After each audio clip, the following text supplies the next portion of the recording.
Не знаю, скажи.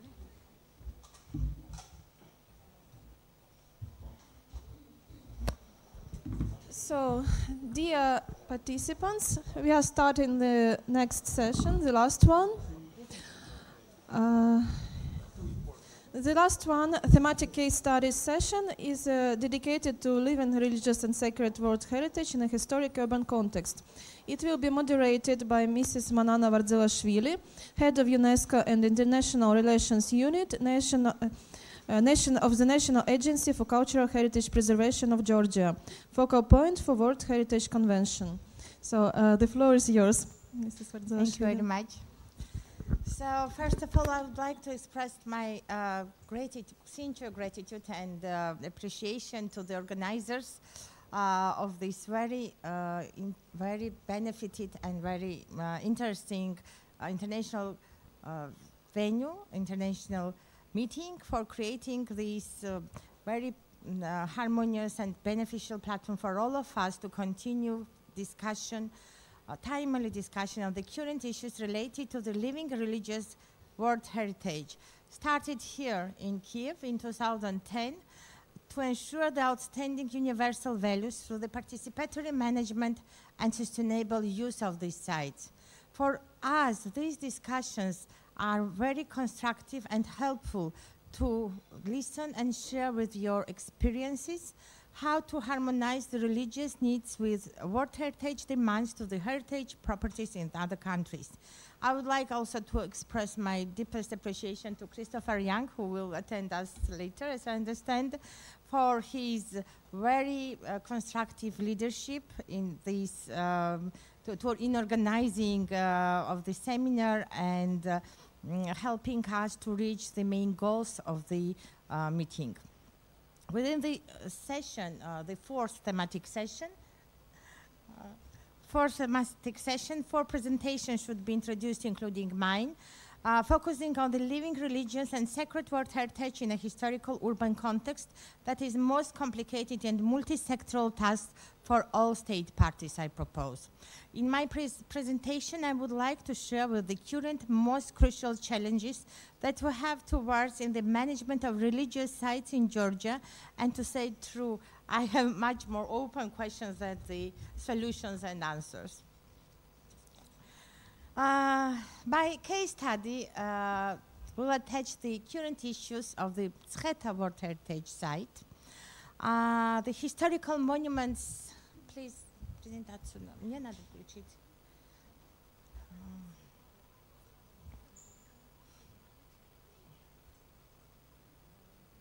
Спасибо.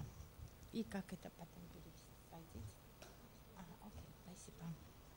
The historical monuments of Zheta are located in the cultural landscape of the confluence of Aragui and Tkwari rivers in central eastern part of Georgia, very close to the capital of the country.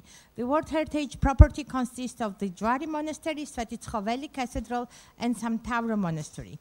Zheta was the ancient capital of Kartli, the eastern Georgian kingdom from 3rd century before Christ to 5th century AD, and was also the location where Christianity was adopted as the state religion in Georgia in 388.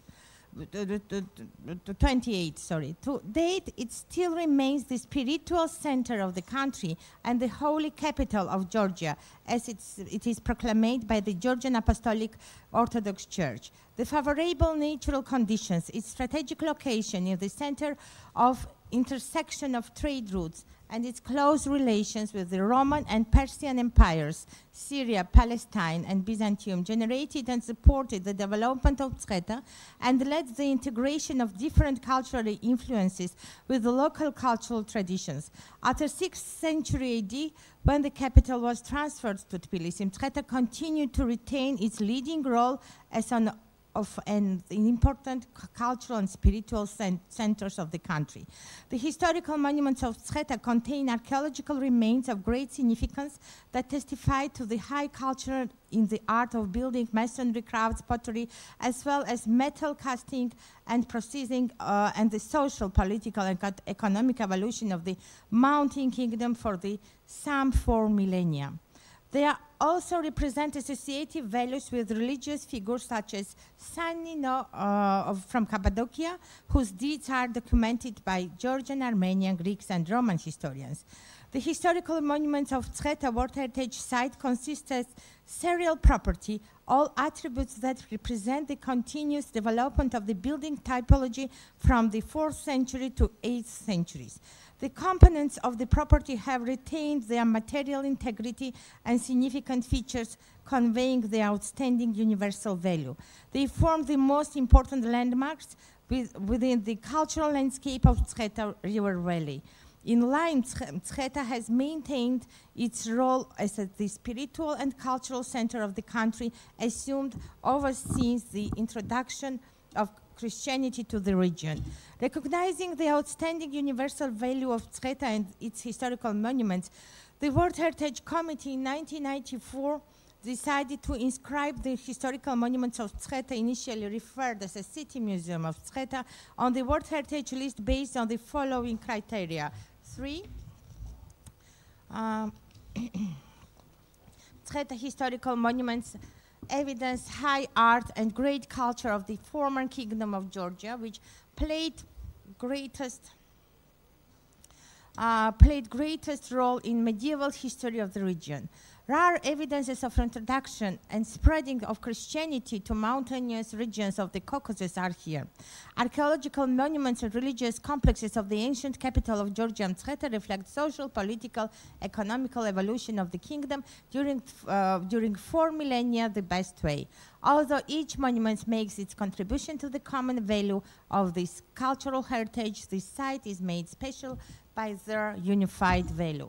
And criteria 4, Zreta historical monuments, including Jwari Monastery, Svetitskhoveli Cathedral, and some Tavro Monastery, represent the examples of medieval ecclesiastic architecture of the Caucasus region and reflect different periods of architecture of such typology from the 4th century to 18th. From the century, it's from outstanding universal value elaborated by and submitted by State Party in 2011.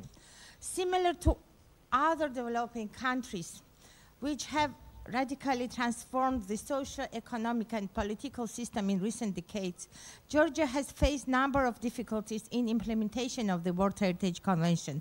The problems persistent in conservation and management of the World Heritage sites have indispensably been linked to the overall social, economical, and political turbulences. As a lower middle-income country, Georgia has prioritized rapid economic development, reduction of poverty and unemployment, improving investment climate, and raising the quality of life of citizens. In such circumstances, developing aspirations have often confronted conservation needs, and the monument's protection has been compromised for the sake of overall development objectives. It was in this context that due to the lack of the implementation of the World Heritage Committee recommendations has led to the inscription of the historical monuments of Zreta in the list of the World Heritage in danger. In its decision, the World Heritage Committee expressed concern over the lack of the sustainable management, coordination, and planning mechanisms, as well as intensive privatization of state-owned lands and absence of special programs for safeguarding and long-term conservation of archaeological monuments of Zreta. As a result of the hard-working years involving international high-level experts, institutions, in the improvement measures taken by state, in active collaboration with UNESCO World Heritage Center and its advisory bodies, and in close cooperation with the stakeholders on the national level, in 2016 the property was back to the World Heritage General List. We are well aware that for the state party it means much more responsibilities and obligations to follow the recommendations given by the World Heritage Committee and its advisory body to sustain the already achieved results and further develop the protective mechanisms. In the report of the joint World Heritage Center ICOMOS-ICROM reactive monitoring mission is underlined that while the state party has achieved remarkable progress in addressing the factors affecting the property, devoting all of its efforts to implementing the recommendation provided over the past years, it is noted the basic conservation issues of the property remain crucial. The historic urban landscape of Tcheta is currently undergoing step-by-step changes with increased commercial tourist development, rehabilitation of public spaces and changes in the overall historical urban landscape, as well as environmental degradation due to the lack of waste water sewerage management. It should be noted with concern that these threats, if not addressed in time with appropriate and immediate measures, may impact in the medium term on the attributes which contribute to the outstanding universal value of the property, including its conditions of authenticity and integrity. Based on the above-mentioned report, at its 42nd session, the committee still mentioned the following factors affecting the property. Lack of the definition of the unified buffer zone that has already resolved. In 2017, the World Heritage Committee at its 41st session approved the unified buffer zone for historical monuments of Tcheta and recommends to the state party to elaborate the Tcheta urban land use master plan through specific provision to address the management of different areas. Review the range of protective instruments and mechanisms to ensure integrated and comprehensive protection. Then, and you can see on the map the unified buffer zone that was approved in 2017 from Tcheta. It's enlarged the area to be protected, and it's real complicated and very crucial issue in our working agenda. Privatization of surrounding land and inappropriate urban development within sensitive historical environment, and this issue is temporarily resolved. The both issues has been resolved through the moratorium, the special regime established for Tcheta by the governmental decree since 2015 on new constructions and state land privatization in archaeological and landscape protection zones, as well as the parts of the building regulation zones.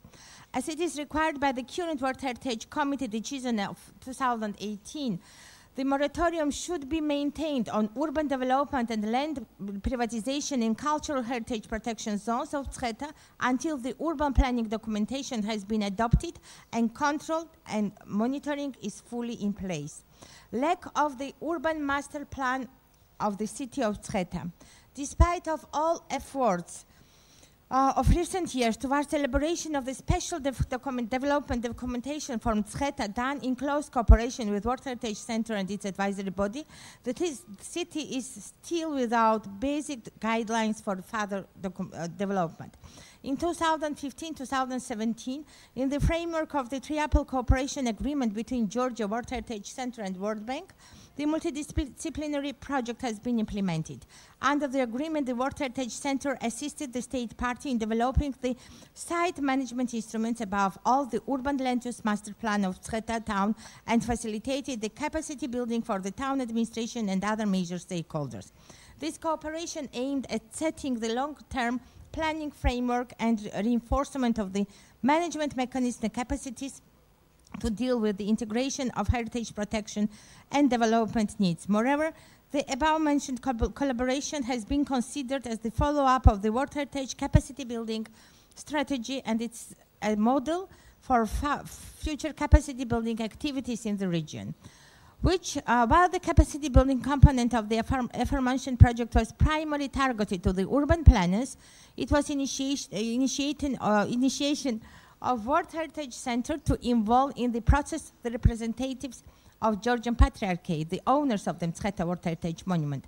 The gathering the all responsible stakeholders together and sharing with them the best practices and knowledge in the historical town regeneration and management created favorable platform for further constructive collaboration between the all involved parties to harmonize the different needs in the land use master plan developing process.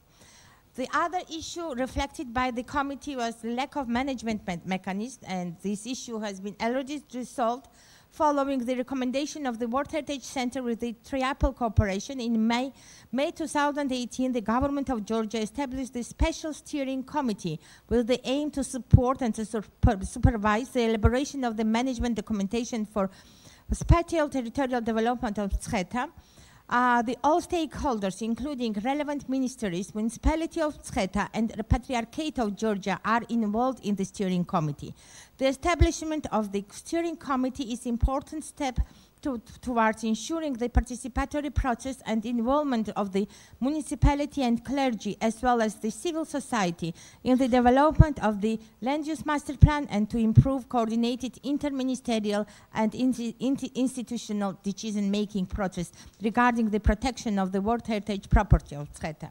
The last and most controversial issue that was underlined by the committee this year was the insufficient coordination between the Georgian church and the national authorities. Despite of the active steps done by the state towards establish the collaborative platform to communicate and cooperate with Georgian Patriarchate, the main owner of the most heritage assets in the country, religious assets in the country, including Mtskheta historical monuments, based on the concordat signed in 2002 between the state and the Georgian Patriarchate, the process of enhancing the reproductive and mutually benefited partnership is progressing very hard and slow. Taking into consideration that Mtskheta remains the spiritual center of the country and the holy capital of Georgia, Georgian Patriarchate has very clear and strict vision about the perspectives of the urban development of Mtskheta, arguing on the spiritual links of Mtskheta with the new or second Jerusalem. Inter alia holy landmarks with Jerusalem toponyms and its surrounding area like Bethlehem, Tabor, Jordan, Kedron, Gethsemane, Golgotha, Sion, and others. Historical courses, liturgical procession, street network, and urban tissue created by the connected of these landmarks, certain part of which exist even today.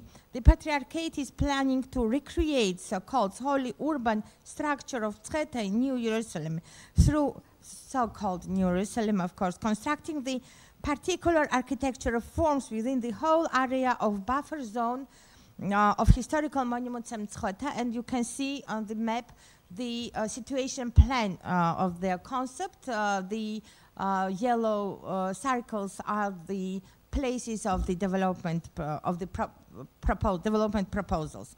The arrangement of the special water channel and integration with the river for the universal baptistry, that the ritual that was being restored since 90s in Mtskheta, and arrangement of the bridge over the river to connect Svetitskhoveli Cathedral with Jwari Monastery for the pilgrimage tourism is considered as the first project proposal in the framework of the above-mentioned concept. The proposed project concept covers in some of cases the private plots of lands of the local population and the municipality lands in other cases, who has absolutely different vision on the further development of Mtskheta. The idea of illuminating of the whole city is not welcoming by them, and the conflict is increasing between the Patriarchate and municipality. Therefore, one of the UNESCO World Heritage Center main recommendations given in the final report of advisory service by UNESCO into Georgia in 2015-2017 was that the Georgian authorities define in coordination and involvement of the all stakeholders a shared vision for the town with varied functional and varied requirements based on the conservation of World Heritage values. Further, the mission underlined that it's very problematic and that a large and comprehensive new development proposals like like this should be elaborated in parallel to the process of development of the urban planning documentation required by the World Heritage Committee, and it's strongly urged that the State Party and the Mtskheta Urban Planning Steering Committee to take into consideration relevant measures without delay. In previous reports in 2014, ICOMOS also noted these sites are functionally linked through a litany which represents the venerable pilgrimage to the holy city of Christendom, Jerusalem. This interpretation of Mtskheta has similarities with other places where monuments were intended to evoke the real Jerusalem, such as churches intended to represent the Church of Holy Sepulchre, like the 7 churches of San Stefano in Bologna, Italy, and others. Jerusalem was regarded as the ideal city in the Middle Ages. Accordingly, the idea perhaps could be used to explain the development of the medieval city of Mtskheta and would influence the way limits of development were defined. Thus, the management of the property should aim not only towards the maintenance of its outstanding universal value, but also towards the maintenance of the spiritual values, which are primary importance to the religious community. In 2018, the Joint Reactive Monitoring Mission report once more stressed out the urgent need to harmonize the New Jerusalem concept with the elaboration of urban planning documentation for Mtskheta, and recommended to the State Party to request advisory assistance from the World Heritage Center and its advisory body to guide such a complex process, and to organize in collaboration with the relevant stakeholders in Georgia, the World Heritage Center and its advisory bodies, an international workshop to publicity discuss the existing in several countries concept of New Jerusalem. Further, the current decision of 2018, adopted by the World Heritage Committee, invites the state parties to implement the case studies and consultations on living religious and sacred World Heritage properties in the historical urban context. Moreover, the mission recommended to implement the heritage impact assessments at the strategic level. This has been also including the recommendations for sustainable tourism, considering the specificity of World Heritage Tourism World Heritage Strategy of Georgia. In these very complicated circumstances, when there is a crucial necessity to reach a consensus between the all involved parties and ensure the outstanding universal value of this World Heritage property, following the all valuable recommendations provided by the World Heritage Center and its advisory bodies, the State Party is planning to organize in 2019 an international workshop to publicly discuss the existing in several countries concept of New Jerusalem that will help us to find most appropriate and relevant solutions for maintaining and strengthening the spiritual and cultural values of the city and ensure its sustainable development for welfare of the local population. And in close, I would like to invite all of you participants of Kiev seminar to Georgia during the fall of the next year to the upcoming conference to discuss the possibilities how to develop the New Jerusalem theological concept to maintain or enhance the OUV of the site. And I do hope that with your great assistance and active involvement in the process and sharing with your experiences, we will manage to find the most appropriate solutions acceptable for Georgian Patriarchate as well as for local population. Thank you very much.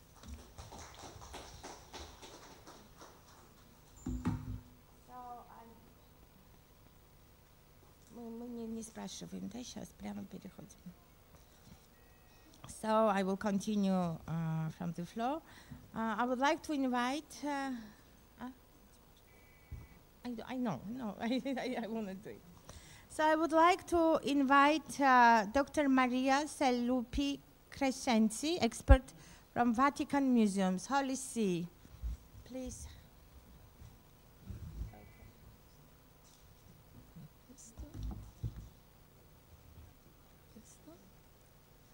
First of all, I would like to thank for the warm welcome. The Ukrainians have been overdoing for us the perfect organization. It's my first time here, and I wouldn't...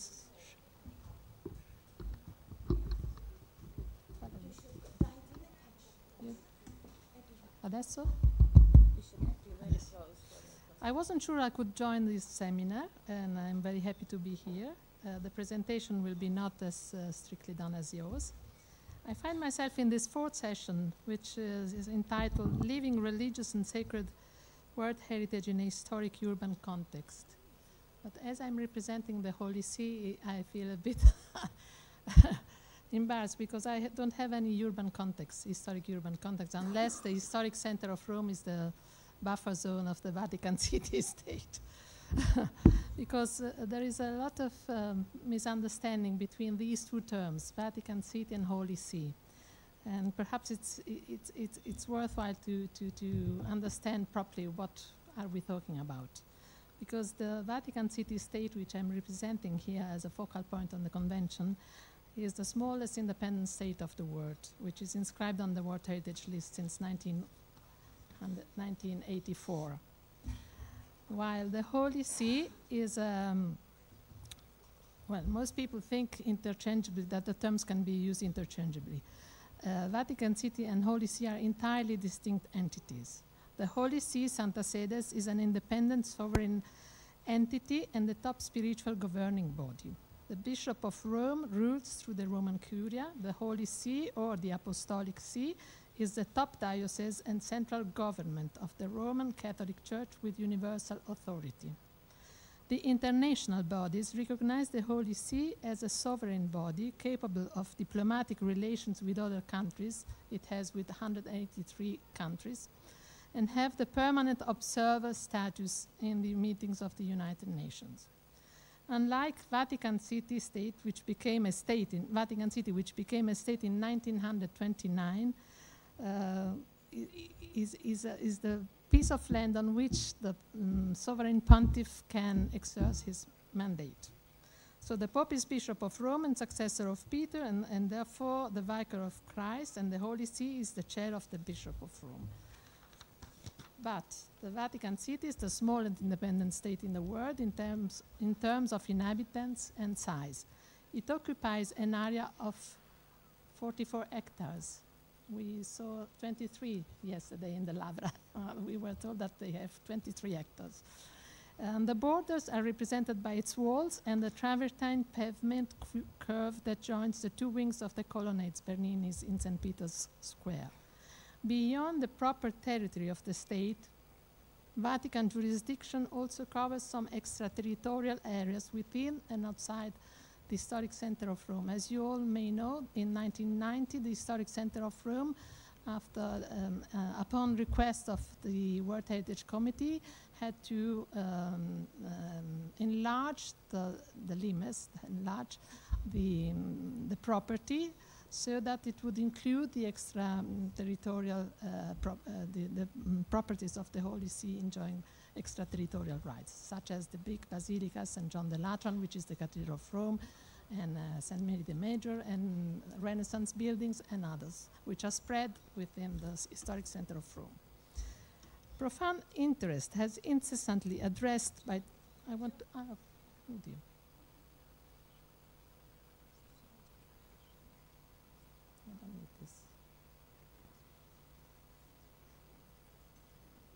Profound interest has incessantly addressed by the Church with respect to the progress of culture and the arts, as well as fruitful dialogue with them.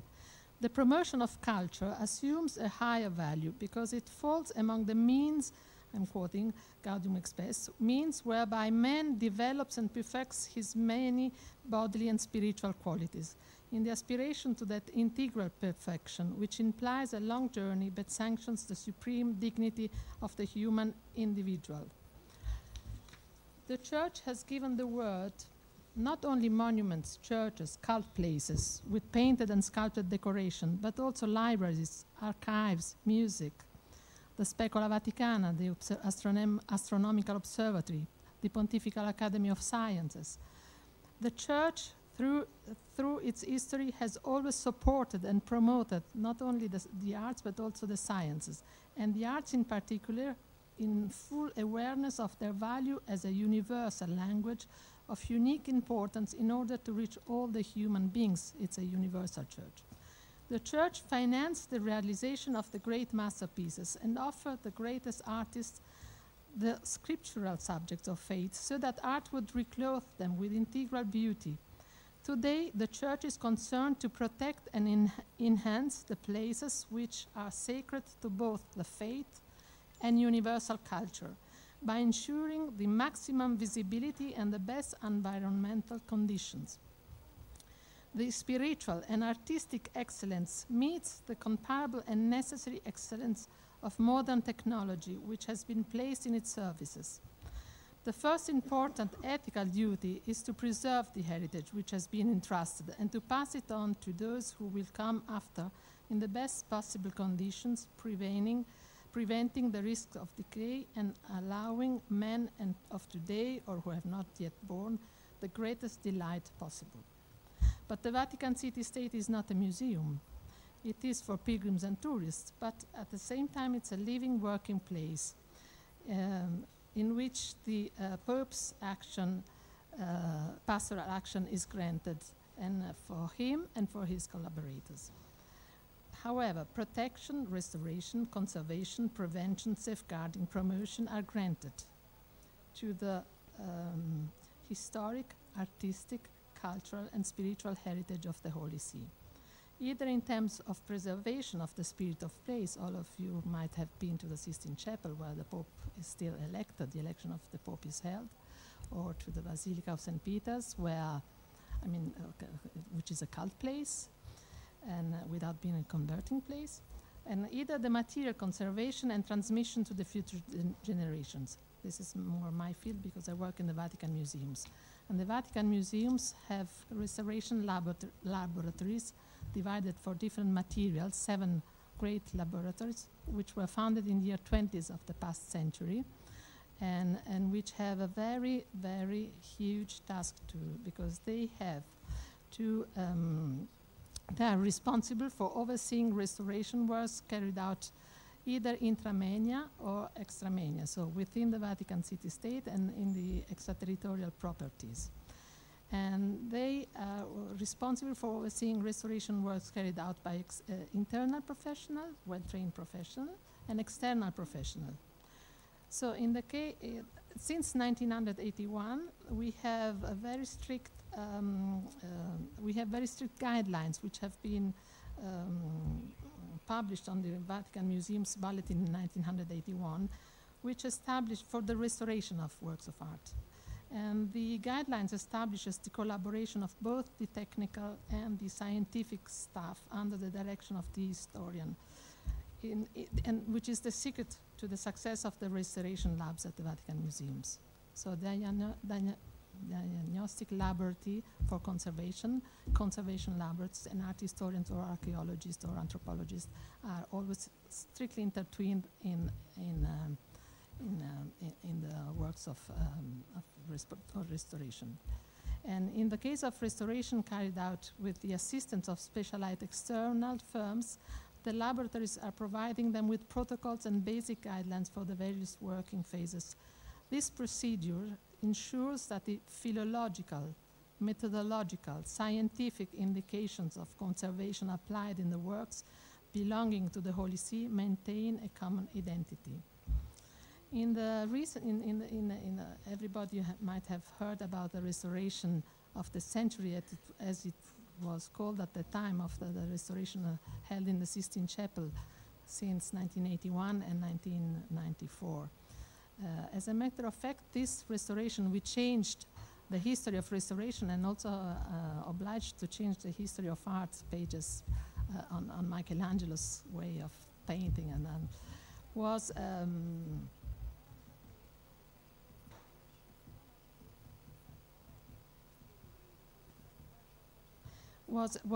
has now moved to a different concept. Instead of huge, important, historical, world-renowned restorations, the philosophy has changed. And since 2008, the Vatican Museum's Conservator's Office has been founded, which has the task of developing strategies and provision for lowering the risk threshold and improving the quality of the historical, artistic, and archaeological patrimony, preventing or slowing the process of deterioration of deterioration of the materials that constitute the works of art through the monitoring of their surrounding environment and adopting programmatic plans for care and ordinary maintenance.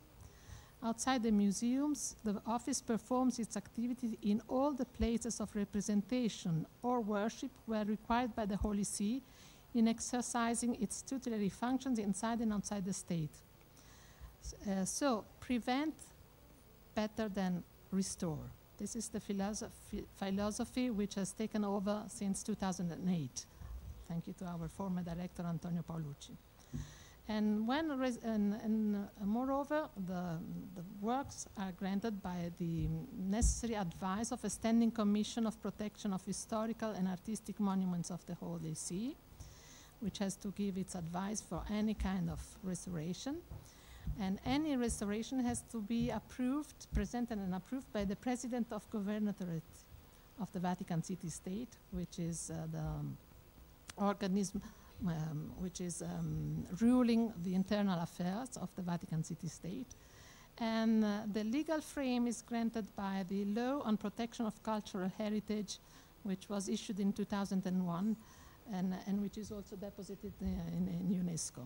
So this is the way we try to, the Holy See is trying to grant the best visibility, the best conservation of its patrimony. And all these monuments and the Vatican museums are granting access to thousands of visitors. Only in the museums we have an average of 25,000 per day, 6,300,000 in the year 2017, without racial, social, cultural, or religious exclusion, respecting the dignity of the person inherent in each created individual. There are men and women coming literally from all corners of the planet, professing different religions, perhaps no one, who do not otherwise have occasion to come near to the evangelical message unless through artistic expression. Everyone is enabled to share in a heritage of mankind, which UNESCO recognizes as being of exceptional universal value. Thank you. I didn't go in detail because we have so many different kinds. Perhaps you can then ask and pose your questions when we have time, because I didn't want to exceed with the times, and I'm ready to answer later on. Thank you.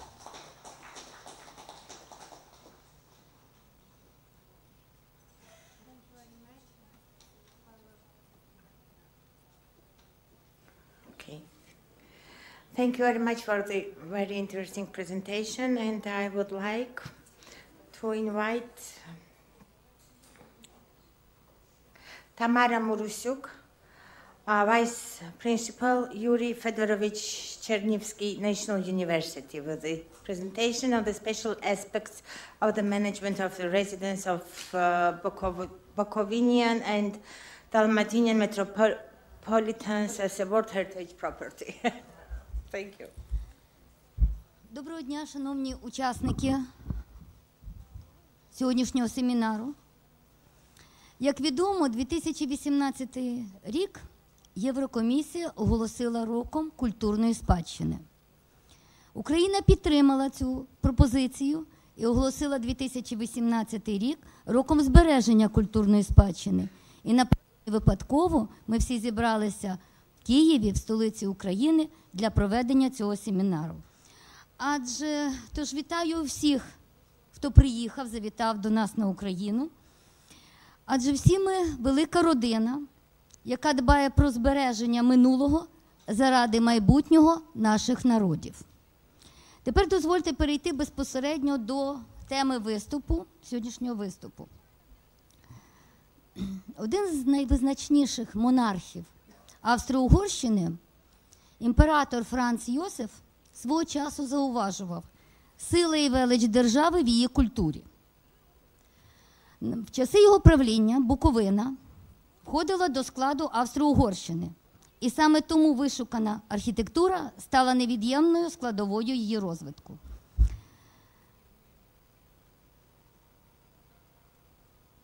Франц Йосиф. Нині в стінах резиденції митрополитів Буковини і Далмації розташований Чернівецький національний університет імені Юрія Федьковича.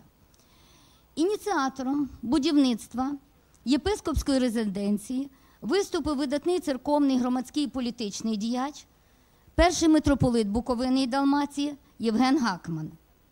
Саме він зупинив свій погляд на постаті молодого австрійського архітектора чеського походження Йозефа Главки, який і спроєктував архітектурне диво Буковини.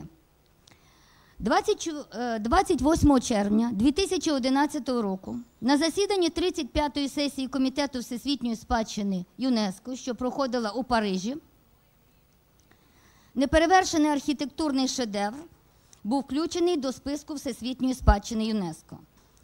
До речі, із 46 представлених до номінування об'єктів в той момент було включено лише 29. І серед цих об'єктів резиденція, яка була єдиним об'єктом, представленим від країн Східної Європи. Нелегкий процес номінування був успішно завершений завдяки спільній співпраці професорсько-викладацького складу адміністрації університету, Національної комісії України у справах ЮНЕСКО, Українського національного комітету і КОМОСу, постійного представництва України при ЮНЕСКО у Парижі. У роботі 35-ї сесії Комітету всесвітньої спадщини ЮНЕСКО брала участь і українська делегація. Ось ви бачите присутній посол України у Франції Олександр Купчишин. До складу цієї делегації входили ректор університету і автор цієї доповіді. Разом із включенням до списку ЮНЕСКО 13 років тому, після 13 років перерви, а останній об'єкт центр Львова був включений в 98-му році, а 35-та сесія в 2011 році, ми стали свідками ще однієї позитивної ініціативи університету. Так, під час засідання 35-ї сесії українська делегація презентувала Київську резолюцію, у якій йшлося про захист об'єктів релігійної спадщини в рамках Конвенції про охорону всесвітньої спадщини ЮНЕСКО. Приємно зазначити, що саме українська пропозиція лягла в основу започаткованої ЮНЕСКО ініціативи щодо збереження культурної спадщини релігійного призначення, власне, чому і присвячений сьогоднішній наш семінар. Як кажуть, нічого в житті випадкового немає. Дві визначні події для України, включення резиденції до списку ЮНЕСКО і підтримка Київської резолюції відбулися одночасно під час засідання 35-ї сесії ЮНЕСКО. Резиденція, як ніякий інший об'єкт ЮНЕСКО, український чи світовий, віддзеркалює окреслену ініціативу і найбільш наочно демонструє можливість її втілення у життя. Варто зазначити, що резиденція як об'єкт всесвітньої спадщини ЮНЕСКО суттєво відрізняється від інших українських об'єктів, включених до списку ЮНЕСКО. Без сумніву, резиденцію як пам'ятку ЮНЕСКО слід розглядати в декількох площинах. З одного боку, як навчальну і наукову інституцію, підпорядковану Міністерству освіти і науки, ви можете спостерігати на території резиденції по святу першокурсників у студенти, так і об'єкт всесвітньої спадщини ЮНЕСКО, з іншого боку, якщо як навчальна і наукова інституція університет підпорядкований Міністерству освіти України, то як об'єкт всесвітньої спадщини Міністерство культури України. Ну і, звісно, подвійне підпорядкування значною мірою ускладнює функціонування об'єкту всесвітньої спадщини, адже жодне з міністерств не бере на себе відповідальність щодо збереження і охорони об'єкту всесвітньої спадщини. Слід зазначити, що з понад 1000 об'єктів, які на 2018 рік включені до списку об'єктів всесвітньої спадщини ЮНЕСКО, лише 8 об'єктів світу виконують подвійну функцію, як навчальна наукова інституція і плюс об'єкт всесвітньої спадщини. Звісно, в Україні це лише єдиний наш об'єкт. Слід наголосити, що поряд із двома цими функціями університет виконує ще одну надзвичайно відповідальну місію, яка пов'язана безпосередньо з її історичним минулим. Так, резиденція, як архітектурний комплекс, займає територію у 8 гектарів. До складу її входять митрополичий корпус, корпус теологічної семінарії, будинок для приїжджих, у кресленнях Йосифа Главки, як архітектора, він окреслений як монастир. Крім цього, до комплексу входить семінарська церква, ви можете бачити, двір-курдонер та парк і паркові споруди. Двір-курдонер і парк і паркові споруди. Початкове призначення корпусу теологічної семінарії, ось корпус теологічної семінарії, бачите, височить церква трьохсвятительська або семінарська церква. Корпус теологічної семінарії призначався для навчання студентів греко-православного теологічного факультету. На той час, в 1875 році, коли Франц Йосиф дав добро на відкриття університету, коли був заснований університет, він складався лише з 3 факультетів – філософського, юридичного і теологічного.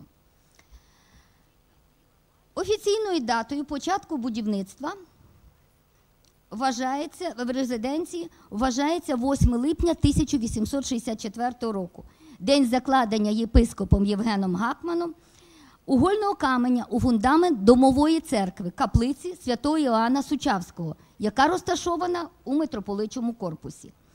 Звісно, будівництво грандіозного комплексу супроводжувалося чималими труднощами, як об'єктивного, так і суб'єктивного характеру. Адже за 18 років, скільки будувалася резиденція, змінилось 4 митрополити і 4 керівника будівництва. 1882 рік прийнято вважати завершенням будівництва резиденції. Як бачите, воно тривало не 8 років, як того хотів митрополит Євген Гакман, не 10, як планував австрійський уряд, а 18 років з 1864 по 1882 рік. У 1882 році митрополит Сільвестр освятив обидві церкви на території резиденції. У січні домову церкву Іоанна Сучавського, в лютому, в день собору 3 святителів Василія Великого, Григорія Богослова і Іоанна Златоустого, семінарську або 3 святительську церкву. І до сьогоднішнього дня ця церква носить назву Трьохсвятительської церкви. Якщо домова церква задовільняла потреби єпископату, то семінарська виконувала функції бази практик для студентів-теологів і завжди була відчинена для прихожан. У 1882 році студенти богослови утворили товариство Академія Ортодокса, Православна академія.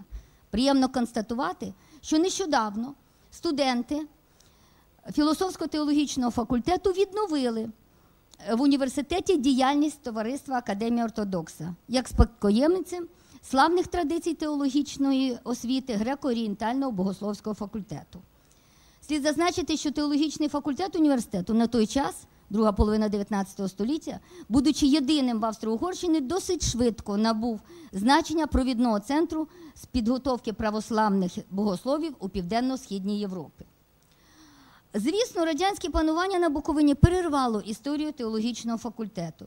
І лише у грудні 1993 року, завдяки зусиллям тодішнього ректора університету, єпископа Чернівецького і Буковинського, нині митрополита Чернівецького і Кіцманського Данила і громадськості Буковини була відновлена історична справедливість. За словами Степана Костишина, усе розпочалося з університетської церкви. Ви бачите, церква і корпус теологічного факультету. Справу необхідно було повести так, аби цей храм почав діяти як релігійна установа. Зрозуміло, що в радянські часи ні про які релігійні установи, теологічні факультети мова йти не могла. Бо були пропозиції, тоді ще з боку радянської влади, відкрити тут філіал бібліотеки. Та попри це ректорат і вчена рада університету підійшли до долі церкви дуже виважено, прийнявши доленосне рішення паралельно з відновленням церкви відновити теологічний факультет. Зрозуміло, це ще не означало, що мети було досягнуто. Нас намагалися переконати в тому, що функціонування богословського факультету, я підкреслюю, в світському навчальному закладі неможливо. Але ми стояли на своєму і знаходили вагомі контраргументи. Передусім, це те, що факультет не створюється, а відновлюється історична справедливість.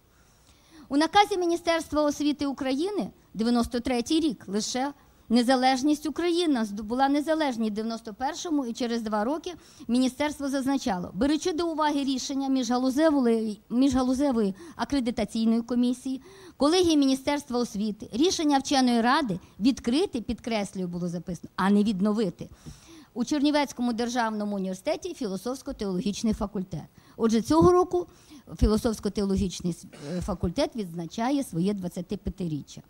В урочистостях з нагоди його відновлення взяв участь патріарх Київський і всієї Русі святійший Володимир Романюк. Була підписана на той час університетом і Київською духовною академією угода, яка дозволяла здійснювати підготовку студентів-богословів у єдиному в Україні світському навчальному закладі.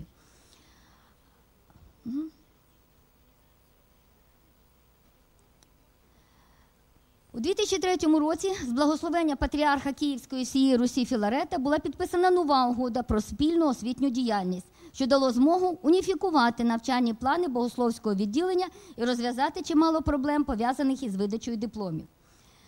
Нині ліцензовано спеціальність богослів'я на освітніх рівнях бакалавр і магістр. Університетська церква, яка має ставропігійний статус, пряме канонічне підпорядкування патріарху, а не місцевому архієрею, служить лабораторією, де студенти-богослови закріплюють на практиці набуті ними теоретичні знання з літургійного богослов'я, структури православної церкви, пастирського богослов'я. У святкові та недільні дні в храмі відправляється богослужіння, здійснюються різні треби, вінчання, хрещення. Щороку завідувач богословського відділення отець Микола здійснює обряд освячення першокурсників університету студенти. Приємно, що церкву відвідують студенти. В її стінах відбуваються заупокійні літії такого національно-патріотичного виховання, вшанування жертв голодоморів, учасників антитерористичної операції, відбуваються концерти духовної музики. Поряд з освітньою діяльністю у 2009 році з благословення Філарета було розпочато реставрацію домового храму. От ви можете бачити домовий храм, це домовий храм митрополита. В жовтні 2010 року був здійснений обряд освячення відновленої домової церкви. Враховуючи заслуги патріарха Філарета у розбудові теологічної освіти, тісної співпраці і розуміння потреб та запитів університету, святійший патріарх Київський і всієї Русі Філарет цьогоріч отримав найвищу нагороду відзнаку університету, звання почесний доктор Чернівецького національного університету імені Юрія Федьковича з врученням йому мантії і диплома. Отже, на момент подання номінаційного досьє на предмет включення резиденції до списку ЮНЕСКО в її стінах розташовувалися в митрополичому корпусі адміністрація університету, факультет іноземних мов і діюча домова церква. У семінарському корпусі філософсько-теологічний і філологічний факультети. У будинку для приїжджих географічний факультет і, без сумніву, трьохсвятительська церква. Отже, у стінах резиденції об'єктів всесвітньої спадщини ЮНЕСКО успішно співпрацюють студенти і викладачі, священники і прихожани. Після здобуття резиденції міжнародного визнання значно посилився інтерес до її визначної універсальної цінності. З кожним роком зростає кількість туристів, які прагнуть відвідати унікальний об'єкт, як з точки зору архітектури, так і толерантного співіснування з одного боку університетської спільноти, яка забезпечує науковий і духовний простір, а з іншого – прихожан трьохсвятительської і домової церкви. Величний комплекс резиденції митрополитів Буковини і Далмації постав у всій своїй могутній красі. Він проглядається з відстані до 10 кілометрів на під'їздах до міста і замикає з собою головні осі декількох чернівецьких вулиць. Формує і прикрашає величні панорами міста, притягує чернівчан, сотні тисяч туристів і гостей міста. Але ніколи не побачили цю велич у всій її розкішній простоті, завершеної дві людини – митрополит Буковини і Далмації Євген Гакман і архітектор Йозеф Главка. Чи сподівались два велетні, представники з одного боку релігійного кліру, а з другого боку держави, що їх творіння резиденція через майже 1,5 сторіччя змінить свій статус і отримає визнання людства? Нині важливе завдання нашого сьогодення полягає не лише у збереженні історичних чинників, а насамперед йдеться про зміну освітніх парадигм і духовне відродження української нації. У нашому випадку крізь призму охорони і збереження об'єкту всесвітньої спадщини ЮНЕСКО, резиденції митрополитів Буковини і Далмації, де розташований Чернівецький національний університет імені Юрія Федьковича. Дякую за увагу.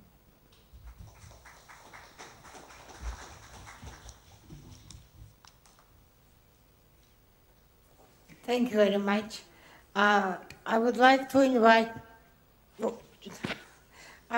to invite Dr. Shadia Mahmoud, the Director General of the International Organizations for Cultural Heritage, Ministry of Antiquities of Egypt, with the presentation on living religious heritage, the concept of authenticity as a determinator in social and religious practice, historic Cairo. Thank you for inviting me for this seminar. I thank the organizations who participate in organizing this such unique seminar. And afternoon, everybody. Close. This. Okay. Good afternoon. Actually, I would like to speak today about the concept of authenticity as a determinant to social and religious practice in historic Cairo. First, I would like to introduce you the background of historic Cairo. It's well known for the majority of you who are from Arab countries that Cairo is one of the largest cities in Middle East, which credit for writing and recording history. It's known as a jewel of the East because historic Cairo dates to more than 1,000 years old and includes nearly 90% of the Islamic and Coptic monuments nationwide. The monuments actually in historic Cairo, it's rich in quantities and qualities. Historic Cairo is inscribed on the World Heritage List in 1979 because of its exceptional historical and cultural value. Egypt government focused on the city in the 90s of the last century when it initiated a project for the restoration and development of historic Cairo. This restoration actually initiated by UNESCO when they created a small unit from UNESCO to share with the Egyptian government the project of the development of and restoration of historic Cairo. And this started in 2010. The primary objective of this project is to create a whole new range of museums and historical sites that will be available on wide range for both citizens and tourists. I think I need to put kind of like question mark for citizens because we are going back again to this point. This project continued, and according to the involved authorities in this project, historic Cairo shines as well until many problems were raised after the 25 January revolution. The Egyptian government couldn't continue actually in financing the projects because of the the problem in funding and also political problem, or stop the huge number of illegal constructions resulted from lawlessness that prevailed in the country during that period.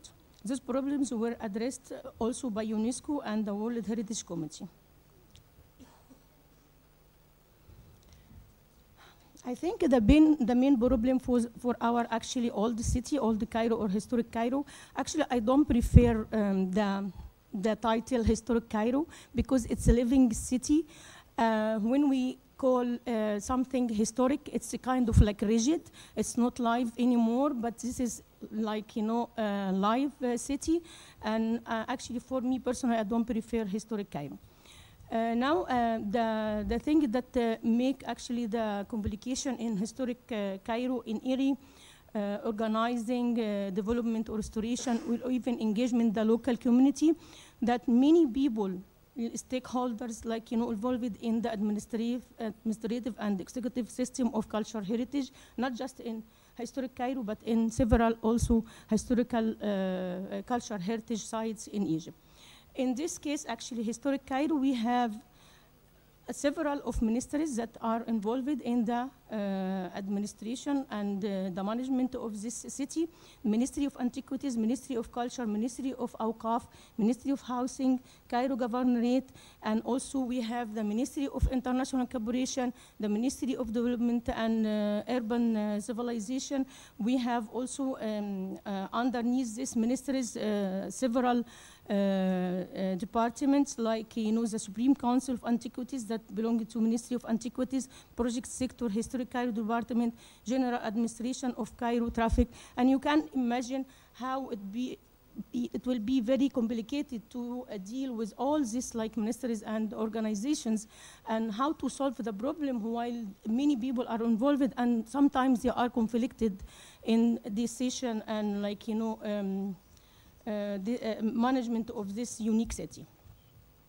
Historic Cairo, or I prefer Old Cairo, is a city where diverse people since its establishment in 7th century AD, and this is the time that Fatimid people, like the Fatimid dynasty, come to Egypt, and they start to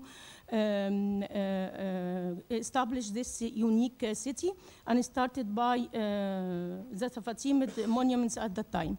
Come together to negotiate. These people who are residing in this unique city, they come together, they have their own life, they come together to negotiate, perform social and religious activities, exchange goods, etc. The interaction between this diverse group of people produces the innovations and development of ideas, structure, and architecture in cities. The Egyptian government focused on. Here I show you, this is, Bab al-Futuh built in 480, and this is one of the, because when the Fatimid dynasty established this unique city, they make it as a closed city surrounding by 4 gates. One of them, this Bab al-Futuh built in 480 AH and 1087 AD. And this is also called the Wall of Qanater, and this is before the old time, during the Fatimid time, it was all this surrounding by water, but nowadays not anymore. And this is part of historic Cairo, the same shape, but that the social life that's surrounding this area is not anymore the same like you see in this print. The Egyptian government focused on the city in the 90s of the last century when, I repeat this, sorry.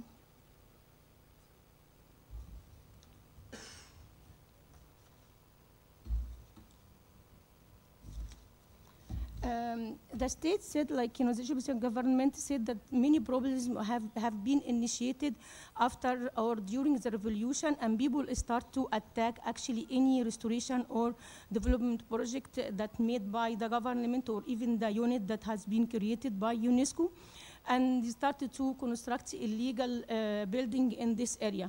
But the reason I think for this, and according to just not my opinion, also by several of culture managers and also archaeologists and also engineers, that the local community never been involved in this project from the initiative. They never been consulted. Why you are doing this to your unique city? Why we are coming to you to develop your city? And as soon as they found kind of revolution or any demonstration, they used a chance to distract any development that has been made not according to their desire. And the debate here actually for me, authenticity is a significant concept in the field of cultural heritage. However, the implication of authenticity and its relevance to social and religious practice need further consideration. The concept of authenticity was initiated in Venice Charter in 1964, and the professional of cultural heritage in UNESCO and its advisory bodies, ECOMOS, IUCN, and ECROM, exercise their authoritative power in the process of evaluation, selection, and conservation of the potential sites. I do respect all the experts in all the world actually who are participating in all these international organizations, and also the concept of authenticity that they come up with and has been developed through the tourism sector or even social, studies, etc. And until now, several research has been done actually to try to define the idea of authenticity.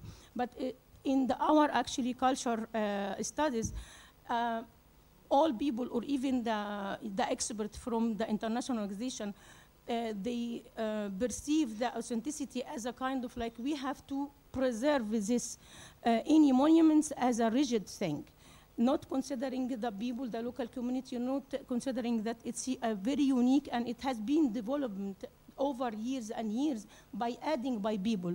If we are going to just preserve this as a stone and not touched by any other people, no development anymore, and we will not be credited for any development in the future. So it will be just stopped for the last centuries that has been developed during this time. And the study analyzed how the stakeholders of historic Cairo imposes the concept of authenticity on local and social religious practices in the process of heritage preservation and management. Historic Cairo has a unique architectural identity, and the character of the streets is already established by building the spaces and activities that take place along the street. Without considering the social, religious, economical, ecological factors involved, it's not possible to generate secure principles for development. However, development is focused mainly on tourism attraction. And this is the main problem. I will just go to show you. This is the buffer zone. If you find the purple color, this is the old buffer zone that it has been in historic Cairo. And then the new project proposed and already approved now, and we have to implement this, approve this, the yellow, all this buffer zone. In order to do all this, we have to reconstruct all the downtown of historic Cairo and the surrounding area. And all this has been established for more than now 2 or 3 centuries.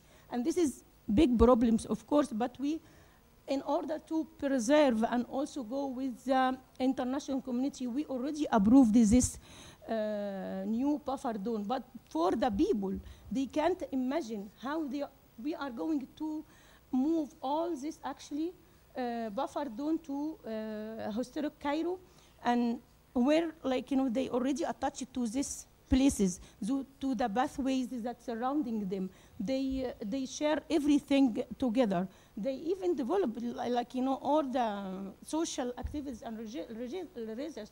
They actually add to this the uniqueness of this city. And this is the main problem that, as a professionals, we are working to develop this new buffer zone, and also we restore all the monuments, and we prevent even some people to participate inside, using these monuments to do this religious activities that they used to do it for thousands of years. And we are going with our agenda, but the local community don't agree actually with us, and we also face many problems. As I show you here, after the approval of the new buffer zone, there is here the all series committee, executive board, general coordinator of historic Cairo. All this kind of people who participate to develop the historic Cairo, but as you can see, you can't find the existence of local community. No representative of the local community. And this is how, I show you how the social and religious practices in historic Cairo. These people who used to bring water to houses, they gather together to have smoking, like shisha. It's a water pipe. It's very famous in historic Cairo. And they just start to sing together and to even develop kind of folklore things. All this attached to also the heritage of historic Cairo. All this social life in historic Cairo, but this is the new social life in historic Cairo, which it has been organized through the government, through us. But the other, like in the left side, this is from the people, this is natural, and you will find the upper one on the right, this is already organized by our institutions, governmental institutions, or even private organizations. But when you interview local community, they said, like, okay, this is our educated people. You are bringing, like, university students, which okay, but we don't find ourselves in this social activities. We have to have our own natural social activity. And this is also bent by Orientalists. And I show here how, like, the idea of historic Cairo that possesses many, actually, monuments from different, religious periods, from the Jewish, from the Coptic, from the Islamic. From the Coptic, we have, like, very unique churches, and also the Coptic Museum. And we have also from the Jewish several temples, and we have also from the Muslim periods, actually more than 1,000 minarets in this, historic Cairo. Okay. And so this complex, religious complex, is located in this historic Cairo. And I show, like, this is the development of Shari al-Muizz, one of the streets in historic Cairo. This is before and this is after. This is after and this is before. You find cars and all this interruption for the people. And this is the Moulid, religious activities.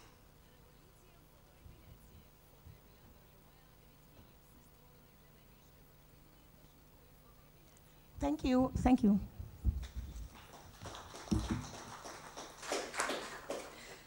Thank you very much for all presentators, and I would like to ask you if you have some questions to participants of this session. I have a question for you, for the colleague from Georgia. Maybe I did not understand it well. How did it come, this idea of Jerusalem, for these three very precious monuments in Georgia, which are very important ones? But how did it come? It came from the church, from the local community? Okay.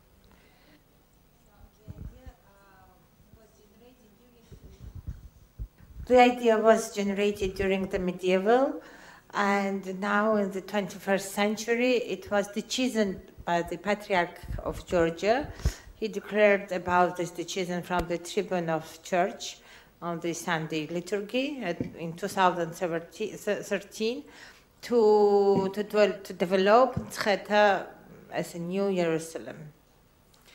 So it was, but it has some roots in the medieval, in the historical past, the linkage of the theoretical and theocratical linkage we have with Jerusalem in Mtskheta, starting from the very first structure of ecclesiastic fair, of Christian fair, sorry.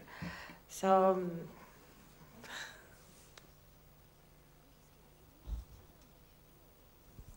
I would like to put a question on the Jordan project.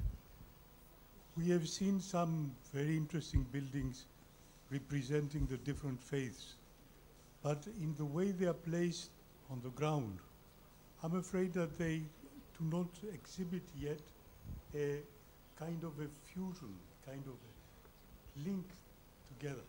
So it would be interesting, and I suppose perhaps it has been done already, to develop a more cohesive approach on the base of a master plan. A master plan where every one of these churches would find its place, but also its links with the other parts, so that it is not an addition of things, but a fusion of things and a hope for the future of collaboration. Thank you for your question. I think that would be, if they want to do that, they should have done it from the beginning. Yeah, but some of the churches already built, but they're working on the cohesion between them, so the churches should follow a each church follow their architectural style, but in respect of the landscape, and there is no walls between the churches, so to facilitate the circulation between the churches and to send this message of all Christians from all the denominations in the same site. So there is no walls between the churches. But I think having a master plan, it should have been done from the beginning. But at the beginning, they just focused on the architectural guidelines instead of an urban point of view. It's never too late. Yeah, maybe I can suggest that to the commission if they want to continue on the other not yet built structures. Thank you. Any other questions to speakers of the last session? I'm sorry, the same question about New Jerusalem in Georgia. But you, like expert, how do you find this concept to fair Renaissance one medieval idea? Because in Lithuania we have some example what didn't have success. This was really hypothetical ideas. It didn't have success, and the society was divided and was really expensive. What your expression? Yes, as an expert, I'm fully against of this idea, and we try the discussion on the national level to have the constructive discussion with clergy. But today the Georgian Patriarchate is very closed with the decisions. They don't negotiation, despite I did not mention in my presentation. It should be very long. We have signed in recent years two documents with Patriarchate of Georgia. One is the memorandum of collaboration that gives us the main frame of partnership. And another was the agreement on collaboration between the Council of the Restoration and Architecture of the Patriarchate and the National Agency, my institution, that provides the operational instruments for joint administration and management of the sites. Unfortunately, all these actions are playing from one side, and the clergy, in the most cases, we get information from the decision. Afterwards, we listen from the TV and news. So it's a moment when the project has been already baptized, and it's absolutely almost impossible to turn everything back. But this idea is developed for last recent years. Therefore, in 2014, in 2013, the reactive monitoring missions, advisory missions, continuously offered to Patriarchate of Georgia to arrange the conference to discuss with the with the ecclesiastic entities from other countries to share with their experience and how to develop their theoretical idea and how it's needed in general to create any physical, material, architectural form to develop this theoretical idea. Unfortunately, as in all other cases, all activities that should be made by church usually are funded by state. And at last we decide to take this responsibility to arrange this conference, because the actions towards the developing this idea, now it's very active. They have already, on the base of the negotiations with the government of Georgia, the state allocated the exact funds, and the first project design was initiated in at the end of 2017. We stopped it in January, and with the great help of the reactive monitoring mission, and now we have very, very complicated communication. They are very angry with us that we stopped, and we explained that we don't are against or we cannot do any step towards supporting this project at this stage. until we reach the solution between all parties, including the local community and municipality, and in collaboration with the UNESCO Center, to ensure that this project will not affect the outstanding universal value. The main concern is that not to receive some theatrical scenario from Tzcheta, some butaphorial arrangements of the New Jerusalem that will turn into a sketch of this universal, really outstanding site of this region. Thank you.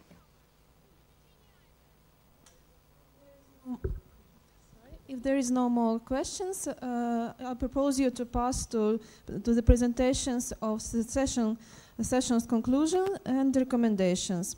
And I give the floor to the General Rapporteur of our seminar, Mr. Christopher Young.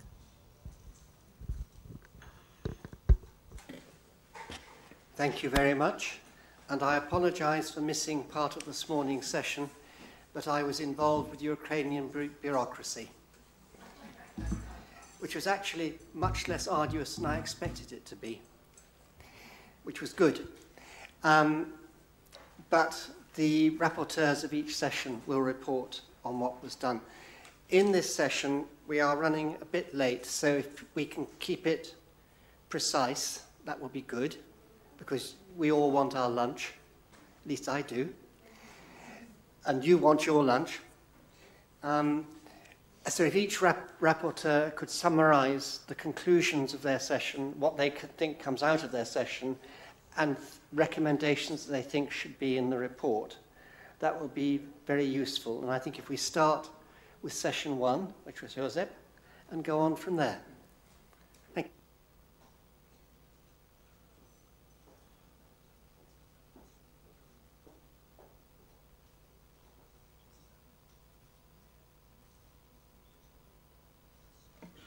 All right. Thank you. In session 1, we had presentation of 4 case studies, 2 mixed cultural and natural World Heritage sites of religious interest, and 2 cultural sites, one located in a remote rural area and the other in the center of the capital of the country.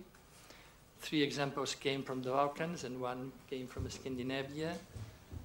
In 3 cases, the conservation results were good, and another with quite a few problems. All examples were European, and all religious values were related to Christianity, as you remember. So some relevant context features of these 4 case studies is that the management by religious communities tends to be resilient, often more than governmental organizations which are subject to political instabilities. That growing secularization creates challenges for adapting relationships between religious and political organizations, for visitor use management and heritage interpretation, among other challenging aspects. Local religious communities are often not adequately involved because living religious values were often not identified during the nomination process of the sites, and governance issues were not taken into consideration in the management plans of many World Heritage sites of religious interest. And in these 4 examples, the ownership was by the religious communities, be they religious institutions or monastic institutions. I have 10 suggestions, I think, yes. I will read them for the potential national strategy, which was the overall topic of this first session. 1, secure the legitimate rights of religious communities on living religious sites, ensuring the full inclusion of all relevant custodians in decision-making about World Heritage sites, including those related to higher level and national level policies. 2, promote integrated management for World Heritage Sites of religious interest, agreeing on the main objectives, and develop effective collaboration based on common language. The main objectives should include maintaining the spiritual functionality of the sites, facilitating the access and well-being of faithful and visitors, maintaining the site integrity, especially in relation with the universal outstanding values. 3, propose guidance to the managers of the World Heritage Sites of religious interest based on the agreed objectives, involving local communities as much as possible. 4, share experience among similar sites belonging to different faiths, training religious community members responsible of heritage conservation, while sensitizing heritage experts into religious matters at the same time. 5, acknowledge and secure the role of the religious community's involvement as a key players for long-term conservation of the sites, and develop proper relationships between the natural and the cultural heritage agencies, and between governmental agencies and religious and local communities at all relevant levels.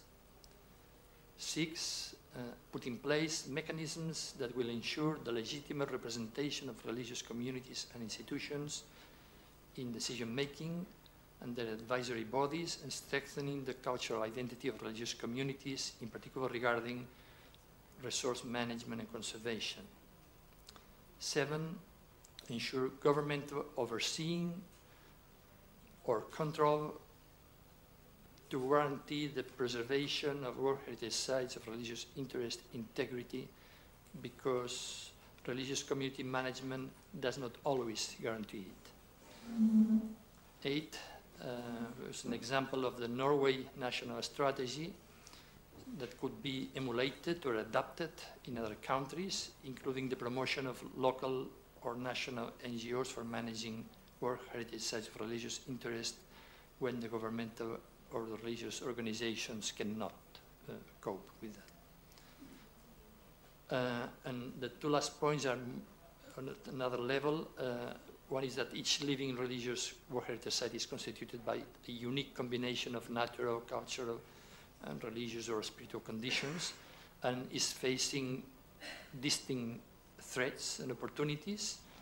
Hence, the generic recommendations will have to always be tailored to the particular circumstances of each site, making sure that the preservation of the container, the building structures, is done in synergy with the conservation of the content, the religious living heritage. And last, the above recommendations could be useful beyond the World Heritage Site area, beyond the buffer zone even, into the surrounding natural areas which are functionally linked to the site, be they protected or conserved areas. That's all. Thank you. Thank you very much. Now we move on to, does anybody have any, I think actually what we'll do is we'll take all the present feedback and then we'll have a session for questions at the end until starvation drives you out of the room. Right, so Konstantin next. Should I just move for the final one? Значить, ну, по-перше, деякі моменти виступів, всього було 5 виступів на другій сесії пленарній. Проблеми, які виказували виступаючі, певним чином збігаються з попередньою сесією. Це деяке непорозуміння між релігійною громадою, представниками державної сфери управління. Є, скажімо так, певні були пропозиції, ну, в першу чергу, зараз я їх як рекомендації скажу. І, ну, дві виступи були з України, тут, відомо, є певні складнощі взаємин між релігійними громадами державою, враховуючи багаторічні антирелігійну політику ще в 20 столітті, яка не може так швидко змінитися. Вірменія, вона трохи, як виступаючи з Вірменії показав, більш таку позитивну картину взаємин між церквою і державою. Є певні проблеми з виступаючи з Греції, назвав, з Ефіопії. І тут я хотів би запропонувати такі невеличкі вже рекомендації, які підготовані. Вони дещо збігаються з попереднім доповідачем, дещо інше. Я так уже їх прочитаю в тому вигляді, якому підготував. Учасники семінару закликають усі сторони, що беруть участь в управлінні об'єктами всесвітньої спадщини релігійного призначення, які знаходяться у спільному використанні, здійснити кроки до поліпшення порозуміння в питаннях управління об'єктами. В першу чергу необхідно укріплювати і розвивати зв'язок між визначною універсальною цінністю та асоційованими священними цінностями об'єктів релігійного призначення. Важливим кроком в цьому напрямі має стати розробка та впровадження освітніх програм, які надаватимуть всім зацікавленим особам необхідні універсальні знання про історію, духовну і культурну цінність об'єктів всесвітньої спадщини релігійного призначення, а також про існуючу міжнародну та національну нормативну базу, про сучасні підходи до збереження пам'яток.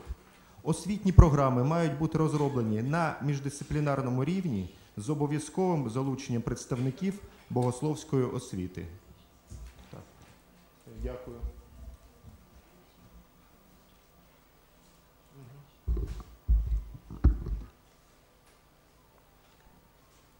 Thank you very much. That was very helpful and very precise and concise, so thank you. And we'll work those into the text over lunch. Thank you. Right. Thank you.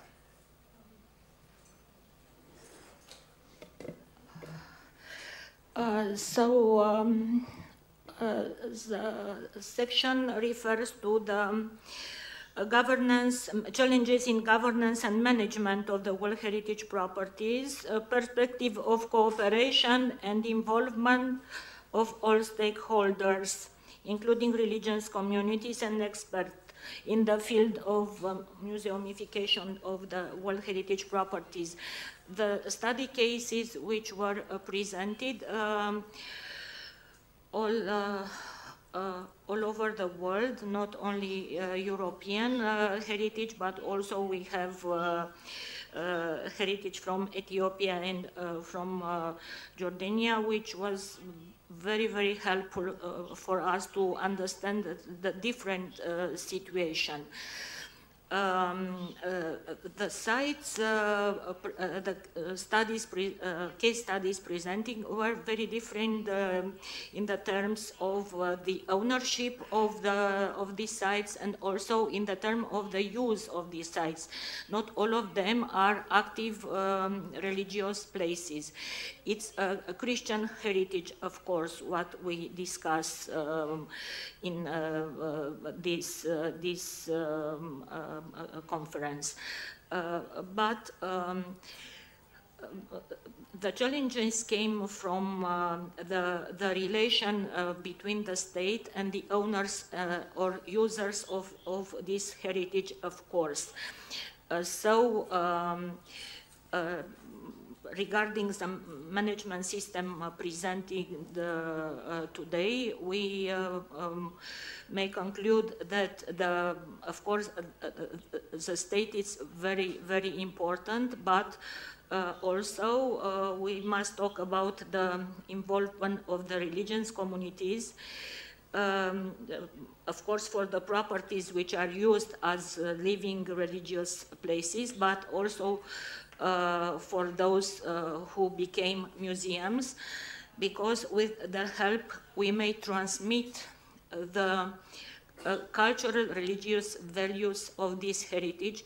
Even these values, or the natural ones, are not mentioned in Outstanding Universal Value Declaration. As we all saw, only the site from Ethiopia has the 6th criterion for the inscribing on the World Heritage List. But there are sites, of course, with natural criteria.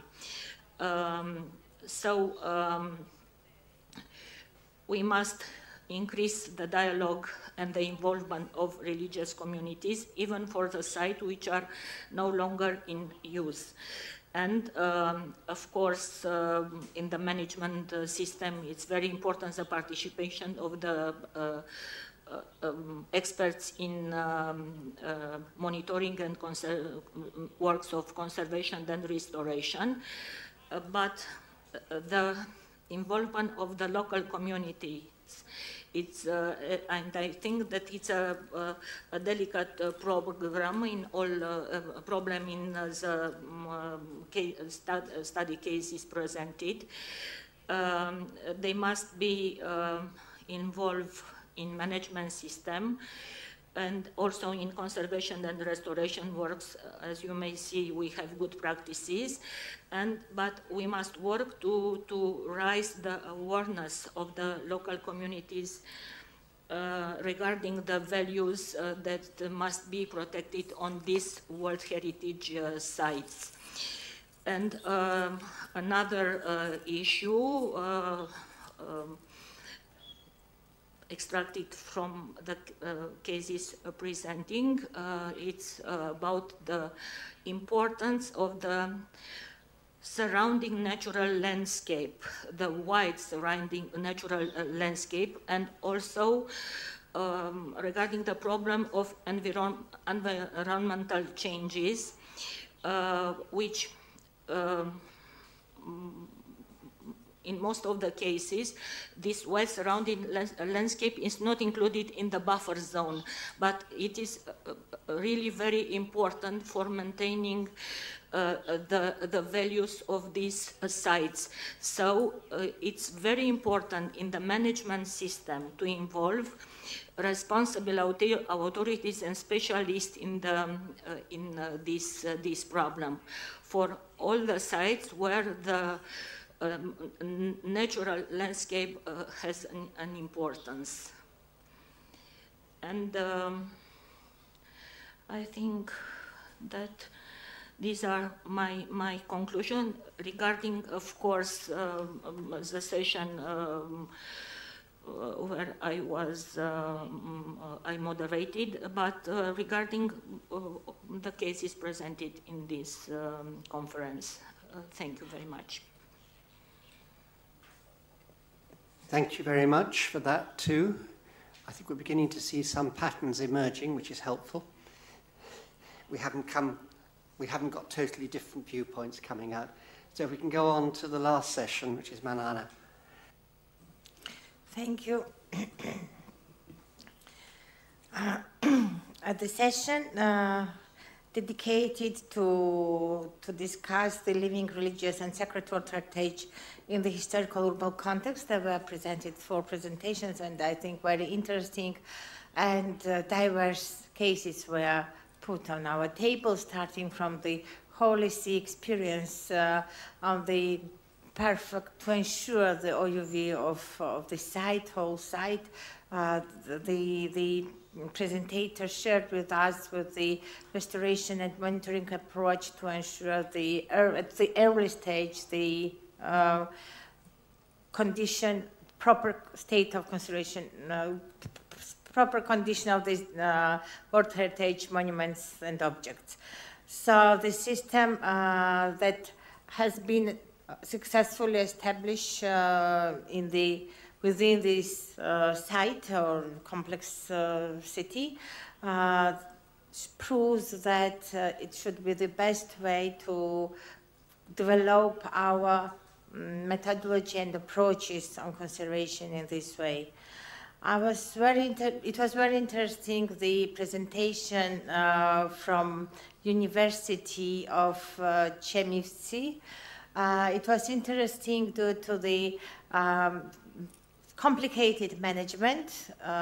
The university is under the double ministerial curation. From the other hand, it also proves the successful collaboration with the religious representative in the region. And through this partnership, they have excellent results.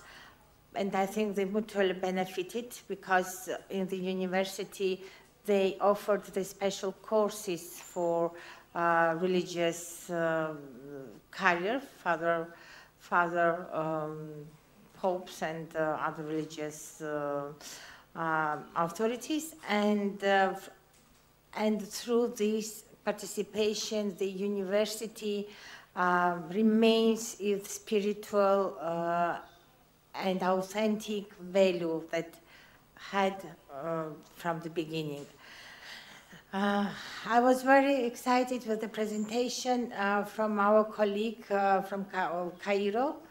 The site, I think, the most complicated due to the multi-religious sites located in the one plot of land, and so all these sites are managed and working, they have the prayers in the same time and harmonious way. And I think it's in the world is the best way to show the diversity of cultures, how they could coexist with each other. What about the management of of this World Heritage site? It was interesting for us the complexity of the management system showed to us, starting from the ministries. I think it's just several countries in the world have the separate Ministry of Antiquities, and that means that the heritage assets are on the high level of the in the policy of government of Egypt, and the collaboration between the local municipal services and at the national level with the ministries resulted the step-by-step development of the quarters of the public spaces and cultural spaces of Cairo, old Cairo. Another issue was also stressed regarding how we should conserve the heritage, how we should remain its what does it mean to preserve its authenticity, and the claims from the local population to stop the further development. And this discussion, I think, it is not the first time when this question is rising on the table. More and more the question how to develop the World Heritage sites and giving the development possibilities, not to stop them, not to maintain them in the antiquities or in the medieval period, how to deal with this issue, giving the possibility to cities and urban settlements to grow and to develop their needs and to live in the 21st century. So it was very interesting question arising on on our discussion, and I think this question should be discussed further. How to deal with? I think it's also the question with the complex monuments, not just with the settlements and cities, but also this question should be addressed to the complex monuments where we have the ruins or we have almost destroyed heritage. How we should deal with this heritage in future to back in usage for people for our generation. So and last, I would like to say, I would like to repeat my issues presented by me. I stressed the question related to to how to harmonize the religious interests with local population needs, and at the same time to ensure the universal value of the heritage, how to link all these points together, and how to set this network to satisfy and to satisfy the all needs, or to find, as Joseph yesterday told us, to find the consensus, to reach the consensus in this way. And I would like to say that I think the training and capacity building should be one of the most strong instruments to improve step by step the existing situation, if other countries also have such circumstances as Georgia has, to step by step to improve the situation and to harmonize the all issues in one management system. Thank you. Thank you very much. We have 15 minutes. With the help of the session moderators, you have brought us back to time. So well done. Who has any questions or comments? In making comments or asking questions, can you think particularly of points which you would want to see in the recommendations of the meeting? Thank you.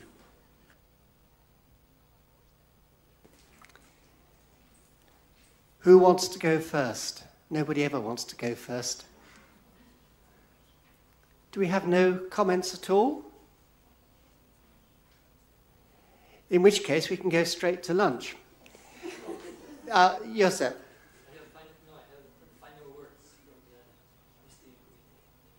Yeah, oh yes, we have final words from the steering committee, of whom we have one representative. So we will move to the final words of the steering committee, and then this afternoon we will go through the draft recommendations, which we will finish over lunchtime. And at that point, there will be another chance for discussion and comment and so on, when you can all argue about where the commas should go. No, you're not asking. I thought, no, right.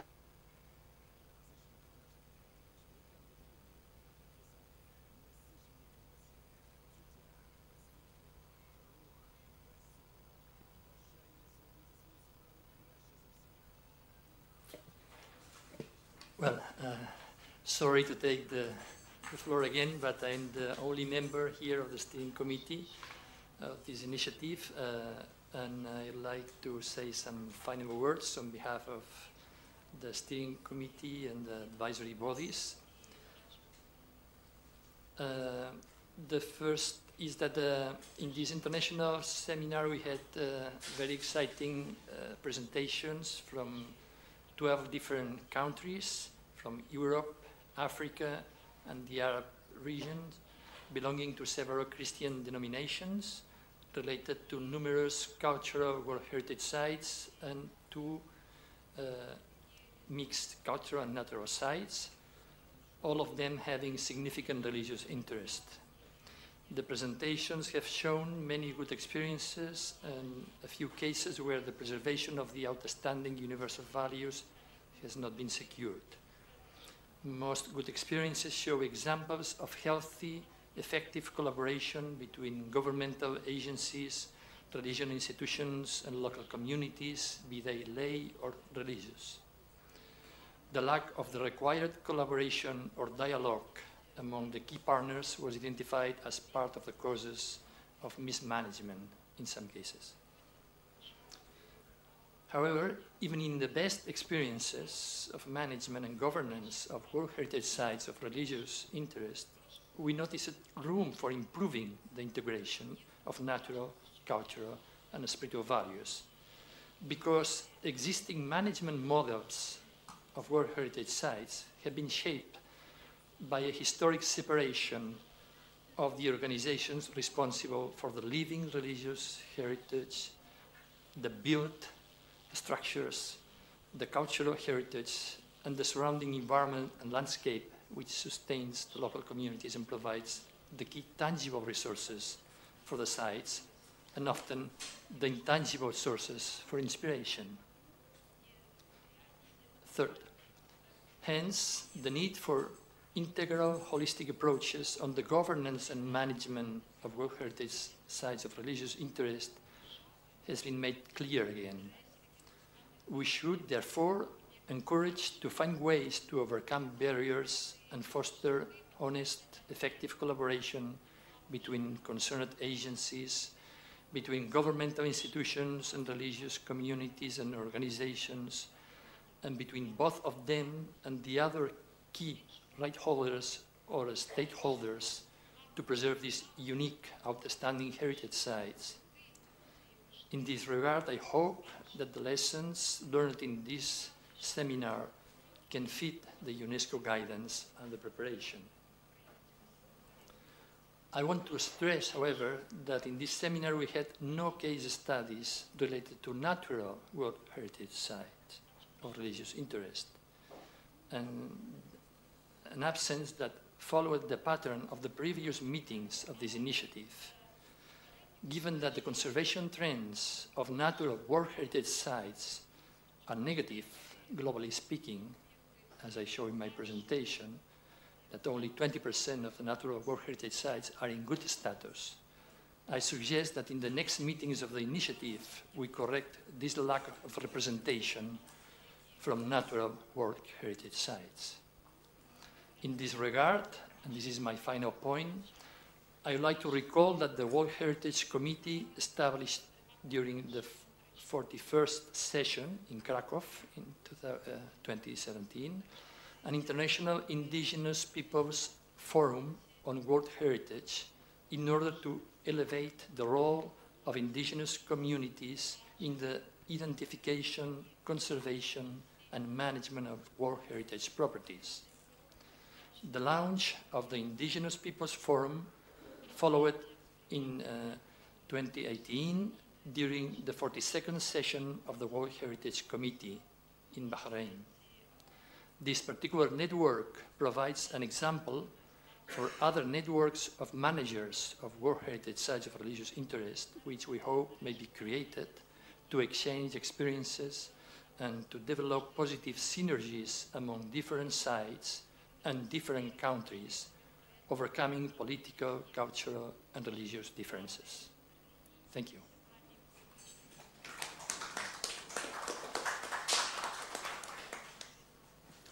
Thank you very much.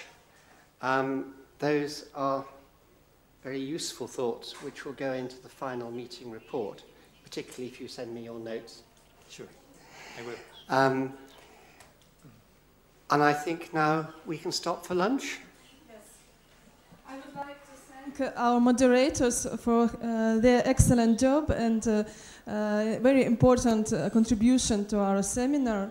Thank you very much. And now we can have a lunch break. And after lunch, so we have this break till 2:40. And then we'll proceed with discussion of our draft recommendations and with approval. So, bon appétit. Thank you.